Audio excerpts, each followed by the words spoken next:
Graça e paz, amados irmãos, para mais um momento de ensino da Palavra de Deus. Nestes dias nós estamos falando sobre a Carta da Esperança, a carta escrita pelo apóstolo Pedro, escrita ali, amados irmãos, num período de grande perseguição aos cristãos, num momento de desespero, de luta para todos os crentes, crentes esses que se encontravam em uma região, como Pedro escreve aqui na carta, em 1 Pedro capítulo 1, a todos que eram forasteiros da dispersão no Ponto, Galácia, Capadócia, Ásia e Bitínia. Amados, esses amados irmãos foram consolados através da palavra de Deus. Assim é minha oração neste momento, também que este tempo que vamos passar aqui aprendendo a palavra do Senhor seja oportuno para crescimento espiritual na sua vida e de fato Deus possa falar ao seu coração, trazendo edificação da sua palavra, em nome de Jesus. Vamos ter agora uma palavra de oração, queridos, para darmos início depois à leitura da palavra de Deus. Senhor nosso Deus, nosso Pai, nós queremos te render graças e te louvar, porque sabemos que Tu és o Senhor que é soberano sobre todas as coisas e que nada acontece em nossas vidas, nem no mundo, ó Deus, nem nas nações, que não seja de acordo com a Tua permissão e de acordo com, de fato, a Tua a soberania. Tu és o Senhor Todo-Poderoso. Tu és o Senhor que sabe de todas as coisas. Por isso, ó Pai, nós queremos também confiar e descansar sobre as Tuas promessas, pedindo a Tua bênção, Tua proteção sobre todos os nossos amigos, colegas, familiares.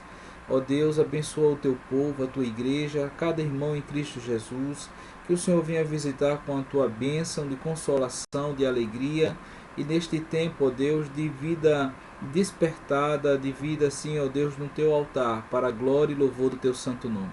É a oração que nós fazemos neste momento, pedindo também, ó Pai, pelo Teu Espírito Santo, que o Senhor fale ao nosso coração, que por meio desse estudo da palavra possamos ser tremendamente edificados por Ti e para a Tua glória. Muito obrigado, ó Pai, por tudo, em nome de Jesus. Amém. Meus queridos, eu quero convidar os amados irmãos para abrir a palavra de Deus lá em 1 Pedro, capítulo 1. Nós iremos fazer a leitura do versículo, amados irmãos, do versículo 13 até o versículo 21 de 1 Pedro, capítulo 1. E eu quero convidar os amados para estar conosco nessa leitura. Assim diz a palavra: Por isso, cingindo o vosso entendimento, sede sóbrios e esperai inteiramente na graça que vos está sendo trazida na revelação de Jesus Cristo. Como filhos da obediência, não vos amoldeis as paixões que tinhas anteriormente na vossa ignorância. Pelo contrário, segundo é santo aquele que vos chamou, tornai-vos santos também vós mesmos em todo o vosso procedimento. Porque está escrito: sede santo, porque eu sou santo.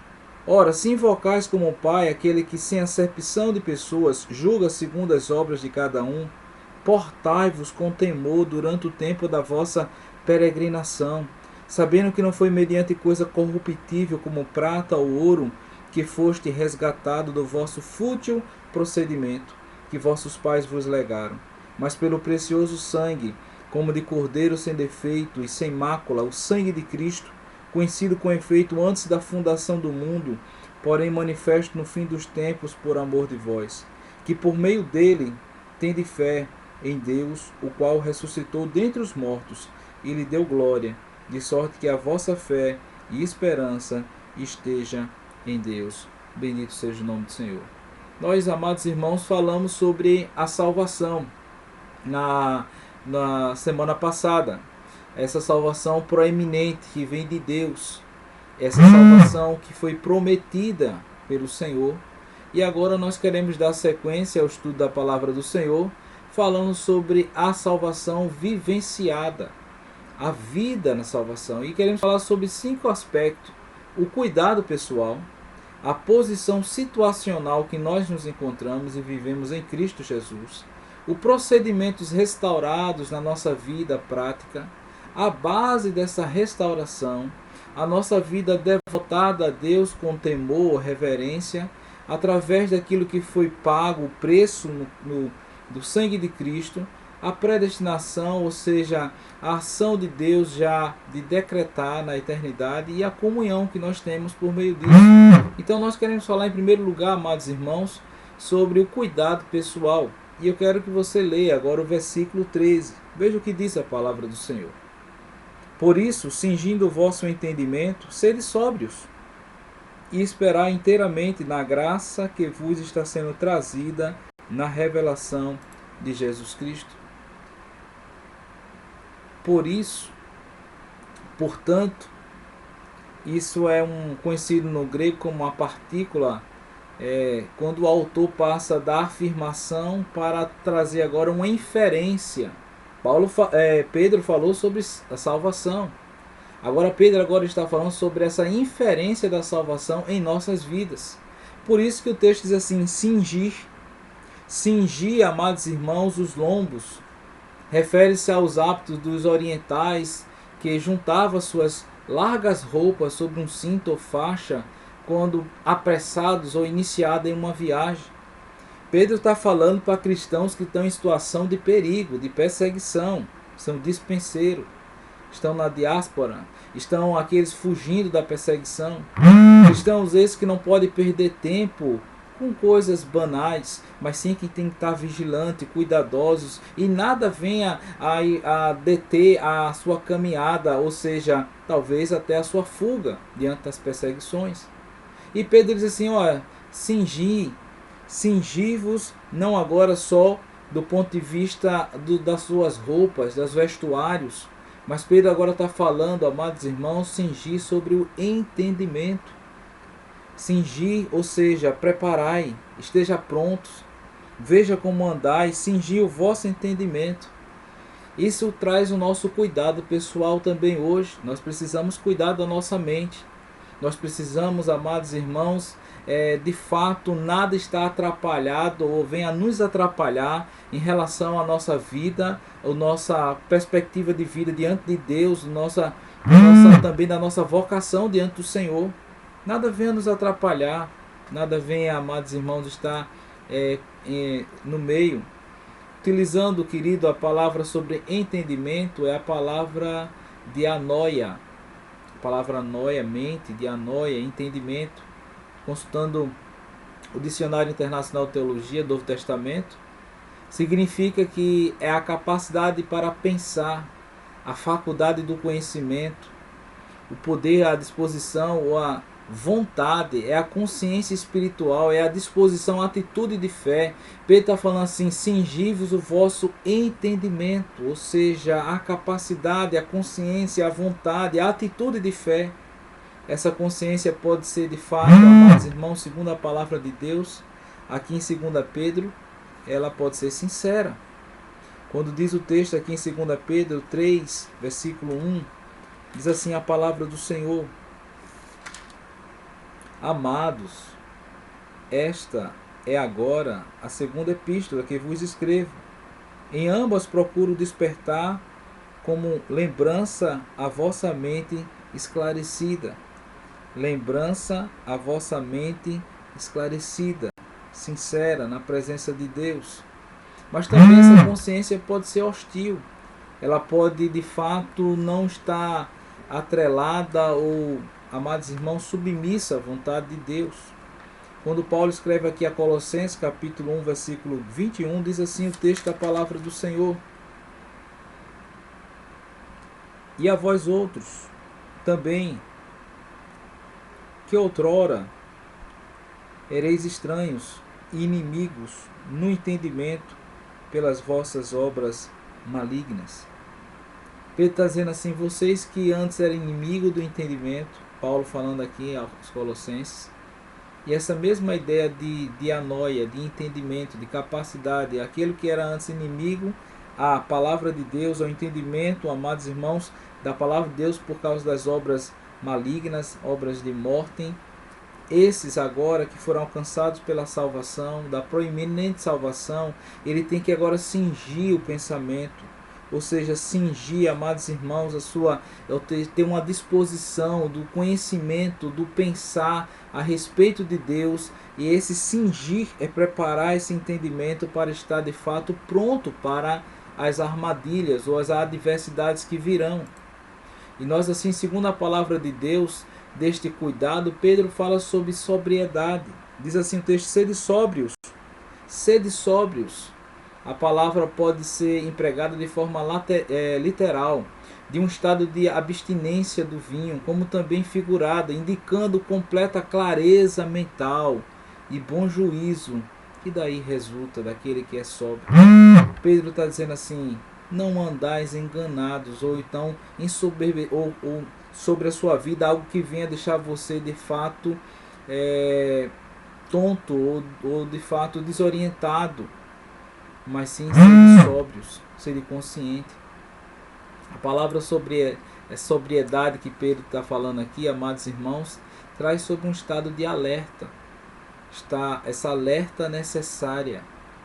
Quando Paulo escreve a Tessalonicenses, capítulo 5, versículos 6 a 8, diz assim a palavra: portanto, não durmamos como os demais, mas estejamos atentos e sejamos sóbrios. Pois os que dormem, dormem de noite, e os que se embriagam, embriagam-se de noite. Nós, porém, que somos do dia, sejamos sóbrios, vestindo a couraça da fé e do amor, o capacete da esperança da salvação. Essa sobriedade que Pedro está falando aos irmãos, serem sóbrios, é justamente esse estado de alerta necessária. E principalmente quanto à volta de Cristo Jesus. O Senhor está a voltar, precisamos estar sóbrios. Amados irmãos, quando ele diz assim, essa sobriedade ainda tem um aspecto de resistir a ataques sutis. 2 Timóteo 4, versículo 4, 5 diz assim: eles se recusarão, aquelas pessoas que a dar ouvido à verdade, voltando-se para os mitos. Você, porém, Paulo escrevendo a Timóteo, seja sóbrio em tudo, suportando os sofrimentos, faça a obra de um evangelista, cumpra plenamente o seu ministério. Resistir os ataques sutis das vãs filosofias do mundo. Sede sóbrio é estar de fato alerta, estar, amados irmãos, pronto. E o que Pedro escreve aqui é: sede sóbrios, cingir o vosso entendimento. E, amados irmãos, esse estado de sobriedade é de fato a oração em tempos finais. Ou seja, como diz a palavra de Deus, o fim de todas as coisas está próximo. Portanto, sede criteriosos e sóbrios, dediquem-se à oração. Momento de estarmos em oração, momento de estarmos na presença de Deus. Isso traz, veja só, como Pedro está falando sobre a nossa salvação vivenciada. Ela não é uma salvação teórica, ela foi aplicada pelo poder de Deus às nossas vidas, com a graça de Deus, e nós estamos vivenciando a nossa salvação através desse cuidado pessoal, de cingir nosso entendimento, cuidar, amados irmãos, de ser sóbrio diante dessa nossa sociedade. E isso traz para nós a segunda bênção da nossa salvação, vivenciada a salvação. Ou seja, a nossa posição situacional. Versículo 14 assim: como filhos da obediência, não vos amoldeis as paixões que tinhas anteriormente na vossa ignorância. Filhos da obediência, o que é isso? O que é o filho da obediência? Vamos tentar responder, amados irmãos, sobre o que é filho da obediência através do contraste. O que é também o filho da obediência é todo aquele que não é filho da desobediência. E o que é então filho da desobediência? São todos aqueles que são afiliados à natureza pecadora. Paulo, quando escreve a Colossenses 3, versículos 5 e 6, diz assim: fazei, pois, morrer a vossa natureza terrena, prostituição, impureza, paixão lascívia, desejo maligno e avareza, pois estas coisas é que vem a ira, por estas coisas é que vem a ira de Deus sobre os filhos da desobediência.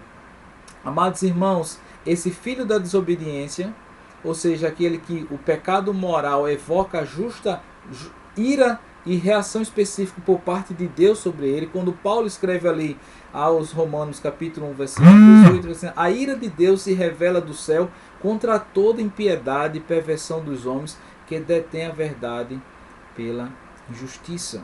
Esses são os filhos da desobediência. Quando Paulo escreve também aos Efésios, capítulo 2, versículo 1 a 3, assim: e ele vos deu vida, estando vós mortos em vossos delitos e pecados. E o texto continua no versículo 2, falando justamente sobre o estado do homem que está distante de Deus, que está em pecado, morto em pecado.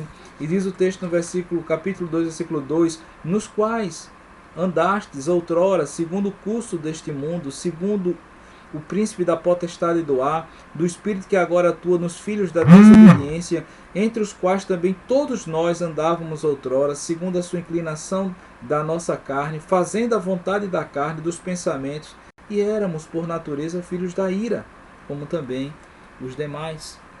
Ou seja, amados irmãos, os filhos da ira é aqueles que vivem, estão mortos em pecados e vivem e têm prazer em pecar, estão distantes de Deus.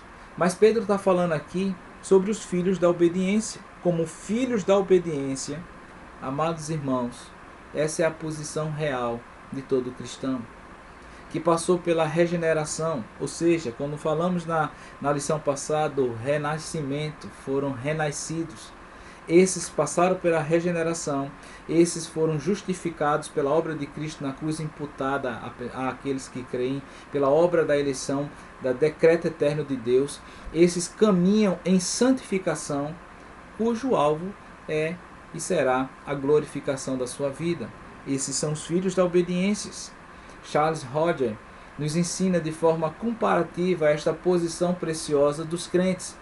Ele coloca: nós hoje estamos nesta posição de justificados pela obra de Cristo, e posição agora de santificados ou em santificação pela obra maravilhosa do Senhor. E muitas vezes existe uma confusão entre o que é justificação e o que é santificação. Muitas vezes nós percebemos quantos cristãos que chegam diante de Deus para, em vez de confessar os seus pecados, vêm justificar porque pecaram, ou porque fez aquele pecado, ou porque cometeu. Nós já fomos justificados pela obra de Cristo. O que nós devemos fazer, em virtude desta grande obra que chega ao nosso coração, é de fato nos quebrantarmos pelos pecados que ainda cometemos, por falha, por negligência, por errarmos o alvo, amados irmãos, por não sermos criteriosos com algumas coisas em nossas vidas, e nos arrependermos e não cometermos mais. Muitas vezes a gente vê quantos crentes justificados suas ações. Nós somos pecadores, mas pela graça de Deus fomos salvos. E Roger diz o seguinte: a justificação é um ato transitório, ou seja, ele aconteceu de uma vez por toda. Já a justificação é uma obra ou um ato, amados irmãos, de fato progressiva em nossas vidas.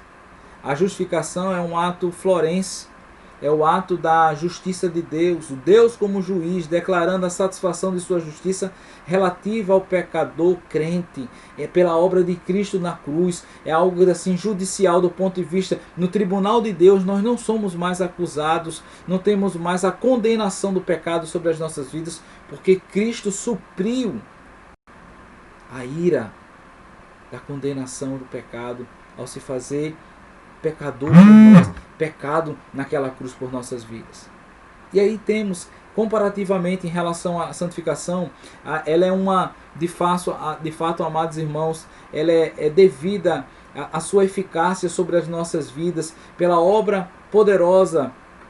Ela, amados irmãos, é a obra da santificação sobre as nossas vidas, porque em virtude da obra da justificação, nós podemos alcançar e sermos alcançados pela obra da santificação em nossas vidas. Rod ainda diz: a justificação modifica ou declara modificada a relação do pecador com a justiça divina. A obra da santificação é uma obra, amados irmãos, que envolve, de fato, a mudança, a transformação que vem no caráter da pessoa. Por causa, a santificação muda o nosso caráter, envolve a mudança de caráter, a transformação de caráter. A obra da justificação é uma obra objetiva. Jesus foi à cruz, derramou seu sangue sobre aqueles pelo qual o Pai amou. A obra da santificação, ela é uma obra subjetiva, pela graça de Deus em nosso coração. Essa obra, nós vamos crescer na presença de Deus, desejarmos as coisas de Deus, estarmos em comunhão com o Senhor, lutando contra todas as coisas que vêm ao nosso encontro e vencendo para a glória de Deus. Essa obra, amados irmãos, da justificação se baseia no que Cristo fez por nós. Nós somos justificados. A santificação, ela de fato se baseia no efeito do que Cristo faz em nós. Ele está trabalhando, Ele poderosamente tem feito em nossos corações. Amados irmãos, a obra da justificação é completa e igual em todas as pessoas, aqueles que foram alcançados pela graça. A santificação é progressiva e mais completa em alguns do que em outros, aqueles pelo qual estão e querem viver para a presença e glória de Deus. Essa, amados irmãos, é a comparação. E qual é a definição do que é santificação? O Catecismo Maior do Westminster, a pergunta 75, diz que a santificação é a obra da graça de Deus, pelo qual os que Deus escolheu antes da fundação do mundo para serem santos são, nesta vida, pela poderosa operação do Espírito Santo, aplicando-lhe a morte e a ressurreição de Cristo, renovados no homem interior, segundo a imagem de Deus. Essas pessoas são tendo os germes do arrependimento que conduz à vida e a todas as outras graças salvadoras implantadas em seus corações, e tendo esta graça de tal forma exercitada, aumentada e fortalecida, que eles morrem cada vez mais para o pecado e ressuscitam para a novidade de vida. Louvado seja Deus por isso. Que possamos ser mais e mais insuflado pela graça do Espírito Santo em nós, de andarmos e termos uma vida em santificação progressiva, crescendo na presença de Deus, em comunhão com o Senhor, aumentando, fortalecida na presença do Senhor, exercitada, amados irmãos, essa graça de comunhão com o Senhor, através dos meios de graça, oração e leitura das Escrituras Sagradas. Essa obra poderosa posicional de Deus sobre a minha vida, sobre a sua vida, todos os cristãos experimentam. E aí a Bíblia fala: não vos amoldeis as paixões que tínhamos anteriormente. Ou seja, não mais assuma a forma do passado. O velho homem foi sepultado, o molde foi quebrado. Não venhamos, amados irmãos, a nos lembrar das obras do passado, pecadoras, pecaminosas, de ações muitas vezes que envergonha, entristece, e que vez ou outra o inimigo quer jogar seta em nossas vidas. Mas sim possamos dar de fato, como diz a palavra aqui no versículo 14, nós somos filhos da obediência. O molde das paixões que tínhamos anteriormente, na nossa ignorância, não venhamos a assumir novamente. Nós somos nova criatura em Cristo Jesus. Essa ignorância que no mundo pagão estava sempre apanhado pela possibilidade de conhecimento de Deus. No máximo os homens podiam conjecturar e andar tateando em torno do mistério de Deus. É tanto que Platão diz: é difícil investigar e encontrar o Criador e Pai do Universo. E ainda que se fosse encontrado, seria impossível expressá-lo em termos compreensíveis para todos. Essa ignorância é o não conhecimento da pessoa de Deus. Andávamos em trevas, andávamos em ignorância, mas a graça de Deus brilhou em nosso coração, e pelo qual agora nós temos a luz do Evangelho que nos conduz, a palavra de Deus que nos conduz, que é lâmpada para os nossos pés e luz para o nosso caminho. Por isso, diante disso, não podemos mais voltar aos moldes antigos. O Senhor nos libertou das trevas. O Senhor fez uma obra maravilhosa nas nossas vidas. Mesmo diante de situações difíceis e complexas, de luta que passamos, todavia, nada é comparado ao que o Senhor fez por nós. O Senhor nos amou e amou de forma efetiva, afetiva, poderosamente em nossas vidas.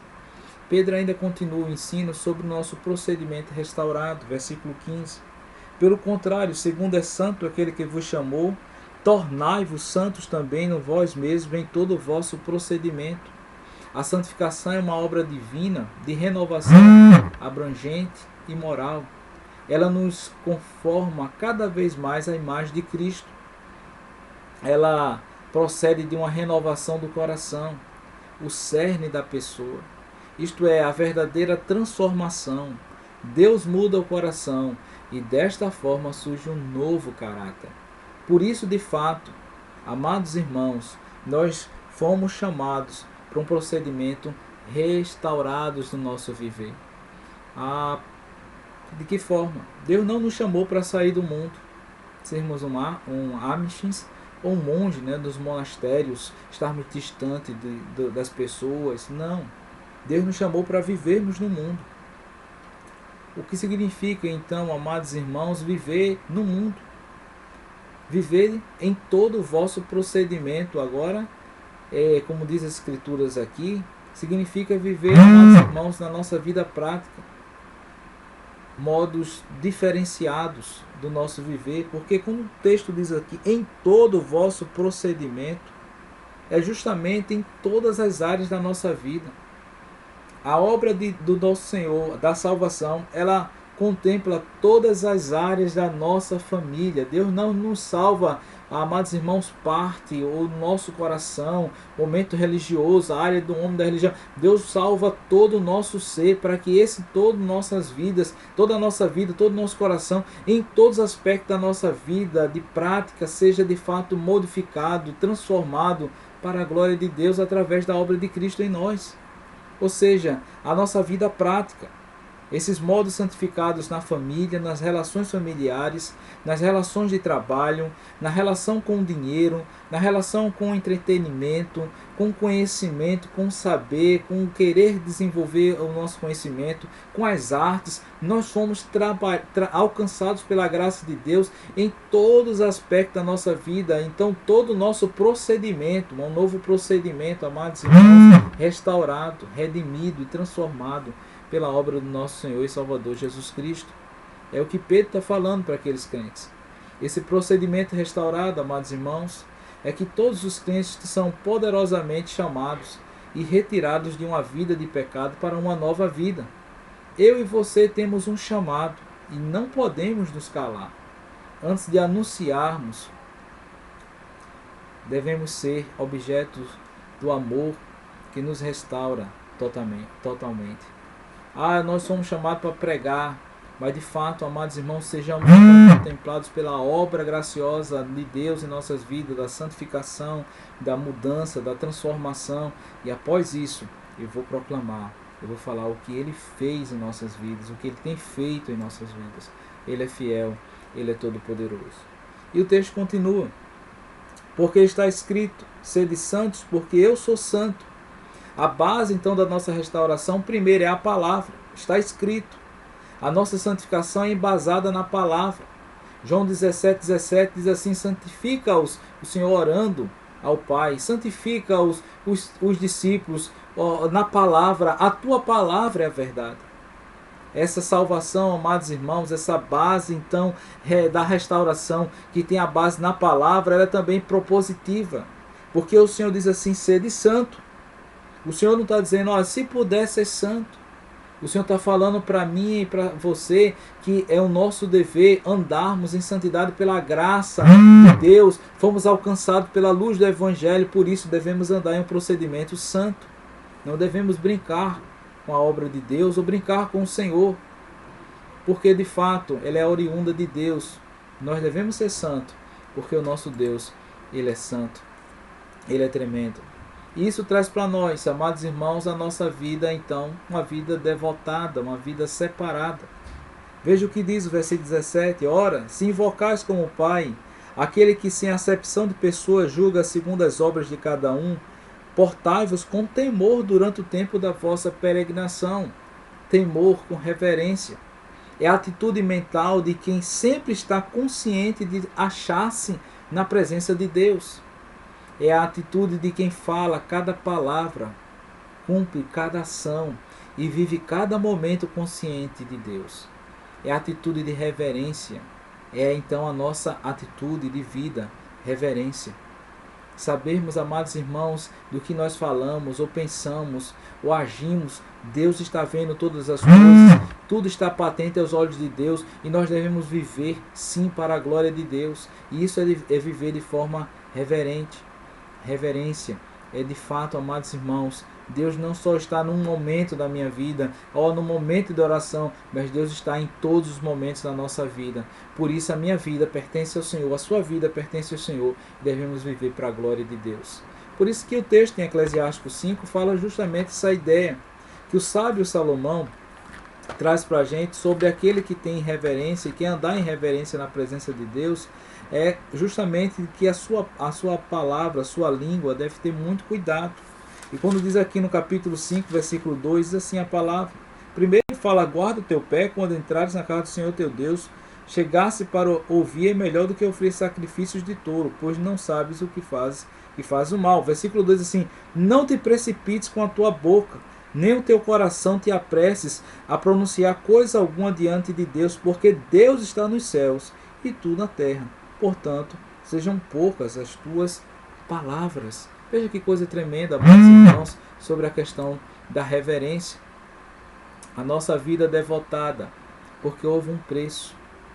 Diz o texto, amados irmãos, sabendo que não foi mediante coisa corruptível, como prata ou ouro, que foste resgatado do vosso fútil procedimento que vossos pais vos legaram. Versículo 19.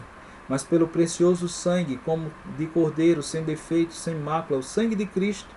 O preço, a salvação não foi barata. Foi o sangue de Cristo nas nossas vidas.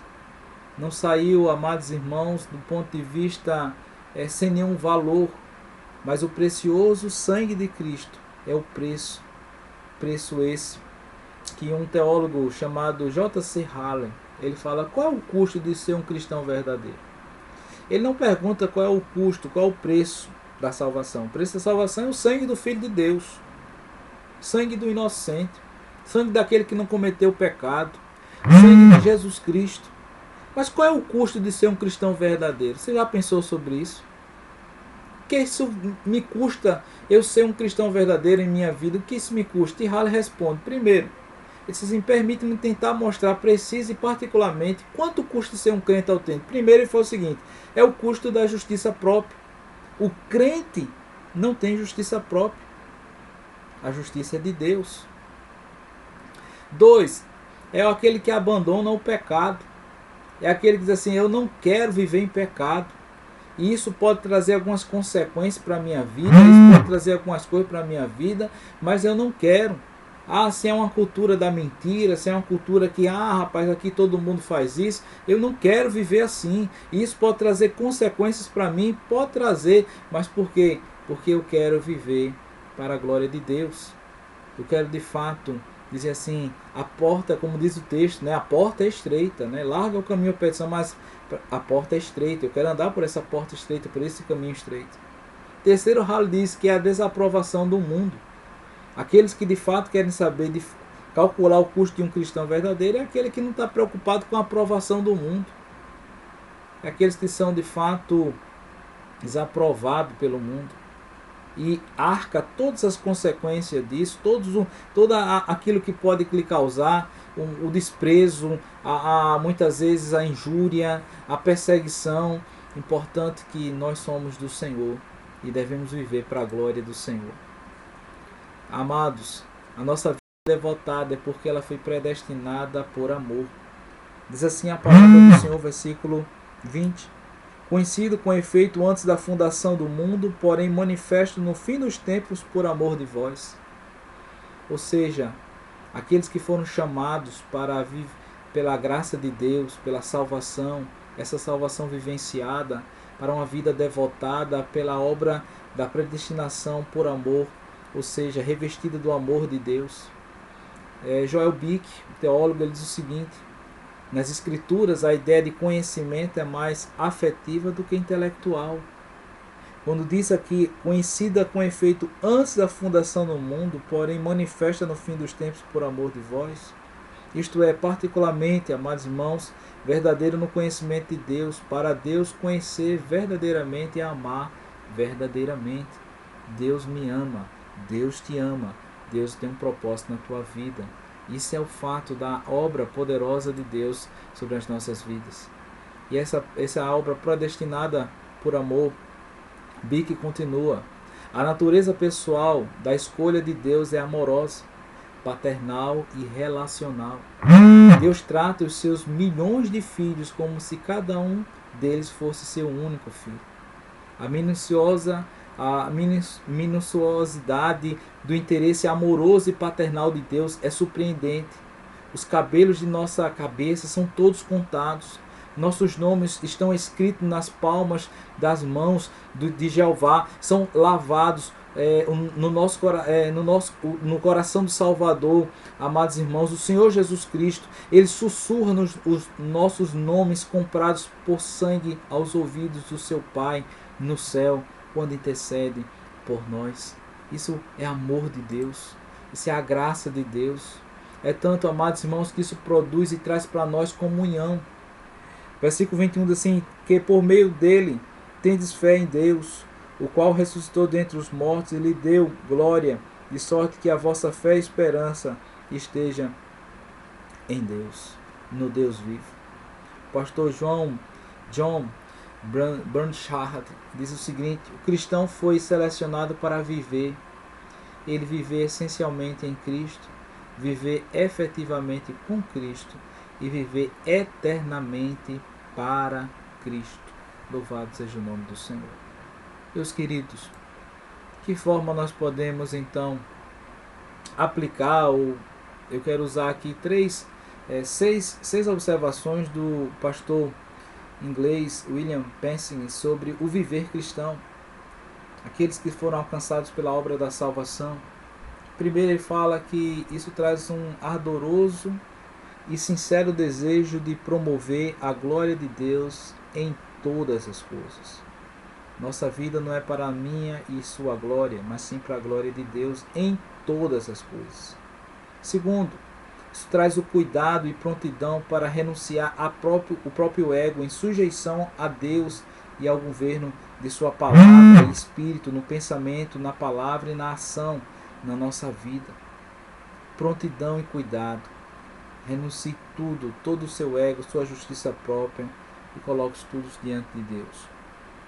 Terceiro, ele coloca como um real esforço para fazer a vontade de Deus em todas as coisas com alegria, consciente de tudo que é mal. Viver para Deus, fazer a vontade do Senhor.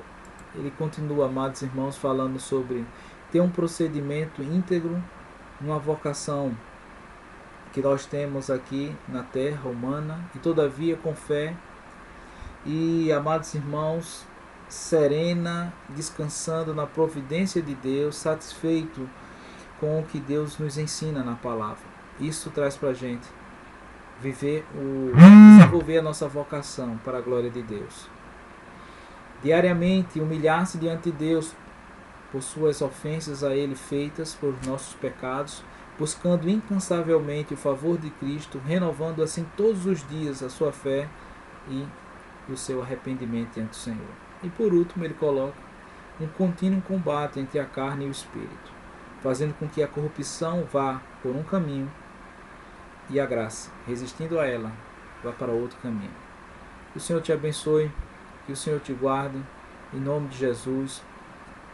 Assim que nós queremos agradecer a Deus por este tempo, esse momento de ensino da palavra do Senhor, pedindo a bênção do Senhor sobre a sua vida, em nome de Jesus. Amém. Vamos ter uma palavra de oração, amados. Senhor nosso Deus e Pai, queremos te dar graças pela tua obra poderosa, maravilhosa em nossas vidas, pelo qual nós fomos alcançados para vivermos no presente século, dando testemunho de tudo que o Senhor fez para nós e em nós. De fato, ó Deus, possamos sermos povo santo, sal da terra, luz do mundo, e fazermos a tua vontade, pregarmos a tua palavra e vivermos, ó Deus, para a glória e louvor do teu nome. Abençoa todo o teu povo, a tua igreja. No nome do Senhor Jesus que oramos e te agradecemos por tudo. Amém Deus abençoe. A paz.